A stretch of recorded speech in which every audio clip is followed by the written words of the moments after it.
Hello बच्चों, आइए प्रश्न को देखते हैं। हमें बोला है उस समतल का समीकरण ज्ञात करो जो अक्षों से इकाई अंतःखंड काटे।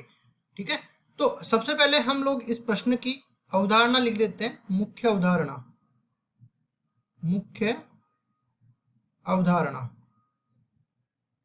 तो मुख्य अवधारणा में क्या आ जाएगा? समतल का अंतःखंड रूप में समीकरण। समतल का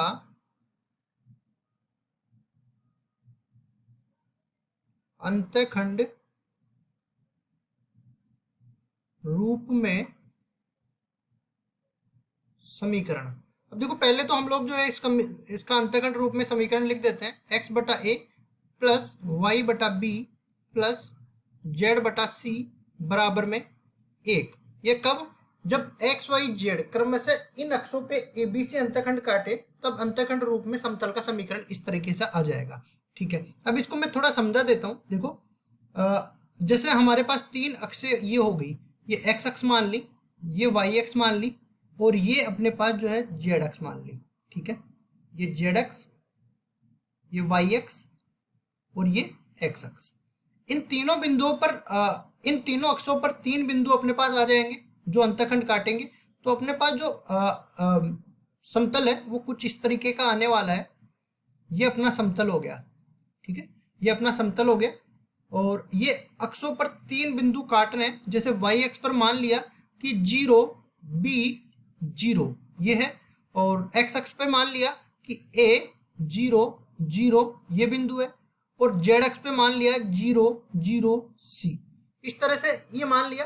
तो देखो, पहली चीज तो समतल का सामान्य समीकरण कुछ इस तरीके का होता है। A X plus B Y plus C Z plus D बराबर में 0। ठीक है, जहां पे ये बड़े वाले एबीसी जो है इसके अभिलंब के दिक्अनुपात होते हैं। अब देखो, ये अंतःखंड कैसे निकालेंगे? अगर हम एक एक बिंदु इसमें संतुष्ट करवाए, चूंकि ये समतल पर स्थित है, तो जैसे ये बिंदु ए 0 0 इसमें संतुष्ट करवाए, तो ए गुणा में ए प्लस डी बराबर में 0 होगा। तो इसका मान किसके बराबर हो जाएगा? माइनस डी बटा ए के बराबर हो जाएगा। इसी तरह तीनों बिंदु संतुष्ट करवाएंगे तो बी का मान माइनस डी बटा बी के बराबर हो जाएगा, और सी का मान माइनस डी बटा सी के बराबर हो जाएगा। ठीक है, इसमें ये बड़ा वाला सी है, ये छोटा वाला सी है। ठीक है, अब एबीसी का मान जैसे ही हम लोग इसमें रख देते हैं, तो देखो अपने पास क्या बन जाता है। सॉरी, ये छोटे वाले एबीसी का मान नहीं रखेंगे, बड़े वाले एबीसी का मान इसमें रखेंगे। तो बड़ा वाला एबीसी मतलब या तो इसको ये कर लो, ये ए यहाँ पे चला जाएगा, छोटा वाला ए यहाँ पे आ जाएगा। ठीक है, तो ये मान इसमें रख देते हैं। तो माइनस डी बटा ए गुणा में x plus plus minus D बटा में बी गुणा में वाई, और इसके आगे चलेंगे तो माइनस डी बटा में सी गुणा में जेड प्लस डी बराबर में 0। अब देखो, डी सब में उभयनिष्ठ आ रहा है और कट रहा है। दूसरी चीज, ये ऋणात्मक है और ये पद धनात्मक है, तो पक्षांतर कर देंगे, और यहाँ पे क्या बचने वाला है? एक्स बटा में ए प्लस वाई बटा में बी प्लस जेड बटा में सी बराबर में 1। और जैसा कि मैंने बताया था, ये अपना अंतःखंड रूप है समतल का।